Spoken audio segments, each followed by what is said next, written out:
भोपाल से रिजवी। महबूबा मुफ्ती के खिलाफ संयुक्त संघर्ष मोर्चा मध्य प्रदेश के अध्यक्ष शमशुल हसन बल्ली ने कराया देशद्रोह का मामला दर्ज। तिरंगे का अपमान को लेकर सारे देश में हो हल्ला मचा देने वाले बयान को लेकर महबूबा मुफ्ती के खिलाफ भोपाल जिला अदालत में बहस के बाद महबूबा मुफ्ती के मामले को स्वीकार करते हुए अगली सुनवाई हेतु 18 नवंबर 2020 तारीख नियत की गई।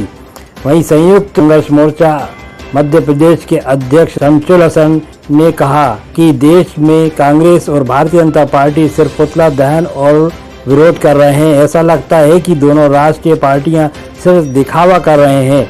शमशुल हसन बल्ली अध्यक्ष संयुक्त संघर्ष मोर्चा ने गंभीर आरोप लगाते हुए कहा है कि सभी सियासी राजनीतिक पार्टियों को सिर्फ अपने और अपनी पार्टी के सम्मान की चिंता है। देश के तिरंगे की किसी को चिंता नहीं। अगर देश के राष्ट्रीय ध्वज का अपमान की चिंता होती तो अभी तक देशद्रोही सलाखों के पीछे होते। संयुक्त संघर्ष मोर्चा मध्य प्रदेश के अध्यक्ष शमशुल हसन बल्ली, उवैस लाला, आबिद शेख, जाहिद खान, आशिक अली, अमीन उद्दीन ने इस देश के प्रधानमंत्री, देश के राष्ट्रपति, देश के गृह मंत्री से मांग की है कि अविलंब महबूबा मुफ्ती फारूक अब्दुल्ला को गिरफ्तार कर जेल में डालें।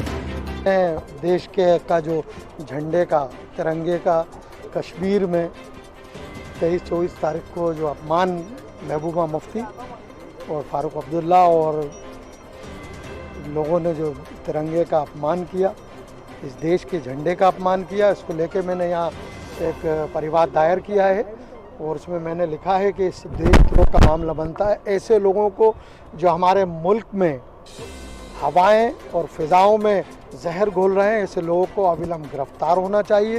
देशद्रोह का मामला अविलंब दर्ज होना चाहिए। ऐसे लोगों को जेल में डालना चाहिए, क्योंकि झंडा, राष्ट्रीय ध्वज के लिए, ऐसे तिरंगे के लिए लाखों सैनिकों ने, उलमा इकरामों ने, तमाम मुल्क के लोगों ने कुर्बानी दी। उस झंडे का अपमान हम हिंदुस्तान के लोग नहीं सहेंगे।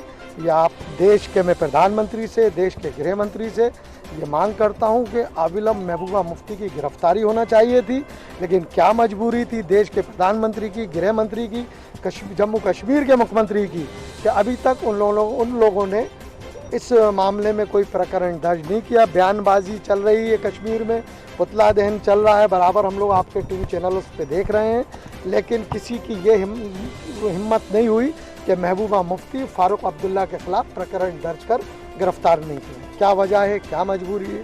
मैं आपके चैनलों के माध्यम से देश के प्रधानमंत्री जी से, देश के गृह मंत्री जी से, जम्मू कश्मीर के गवर्नर से सबसे गुजारिश करूंगा, ऐसे लोगों को अविलंब गिरफ्तार करें। जो हमारे राष्ट्रीय ध्वज के साथ अन्य कोई ध्वज लगाता है तो ये देशद्रोह का मामला बनता है। फौरन इसकी गिरफ्तारी होना चाहिए। आज मैं वाहिद खान एडवोकेट, आज मैंने अपने पक्षकार की ओर से prevention of insult to national honour act 1971 और अमेंडमेंट एक्ट 2005 के अंतर्गत एक परिवाद पेश किया है, जिसमें महबूबा मुफ्ती, पूर्व मुख्यमंत्री जम्मू कश्मीर और उनके सहयोगियों द्वारा जब ये देखा गया कि हमारे नेशनल, हमारा जो ध्वज है, नेशनल फ्लैग है, उसका अपमान किया। चूँकि एक्ट के अनुसार नेशनल फ्लैग के साथ कोई दूसरा फ्लैग नहीं लगाया जा सकता। नेशनल फ्लैग की एक अपनी डिग्निटी है और जो सभी देशवासियों को, हमारे सभी नागरिकों के लिए वो अपनी जान से भी ज़्यादा प्रिय है। उसको हमारे पक्षकार ने जब देखा और उसकी भावनाएं आहत हुई तो फिर हमसे चर्चा की गई और हमें बताया गया। तो फिर हमने यही प्लान किया कि इसकी लीगल रेमेडी तलाश की जाए, और लीगल रेमेडी यही है कि कानून में एक्ट मौजूद है और जो मैंने आपको बताया कि prevention of insult of the national flag का जो एक्ट है, उसके अंतर्गत हमने लगाया और उसमें प्रावधान सज़ा के भी हैं और उनके खिलाफ आज हमने दायर कर दी है याचिका। उनको आरोपी बनाने के लिए माननीय न्यायालय के सामने वो जाना है।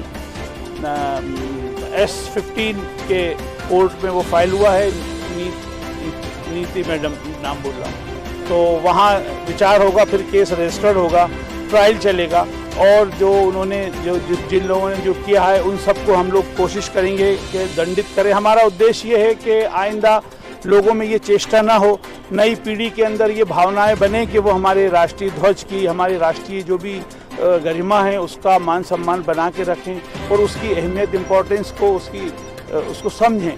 कोई भी चलता फिरता नहीं तो हर आदमी ऐसे करेगा, ये कोई खेल मजाक की चीज़ नहीं है। राष्ट्रीय ध्वज है, राष्ट्रीय ध्वज का सम्मान करना लोगों को मालूम भी होना चाहिए, आना भी चाहिए, लोगों को करना भी चाहिए। यदि कोई व्यक्ति ऐसा नहीं करता है तो निश्चित रूप से वो दोषी है और निश्चित रूप से उसे दंडित भी किया जाना चाहिए। उसका प्रयास मेरी ओर से और मेरे साथियों की ओर से ये किया गया है, पक्षकार की ओर से भी, कि उन लोगों को एटलीस्ट दंडित किया जाए और दंडादेश पारित किया जाए उनके खिलाफ, ताकि आइंदा भविष्य में होने वाले इस प्रकार के कृत्यों पर रोक लगाई जा सके, रोक लगे। That's all. Wahid Khan advocate, जिला भोपाल।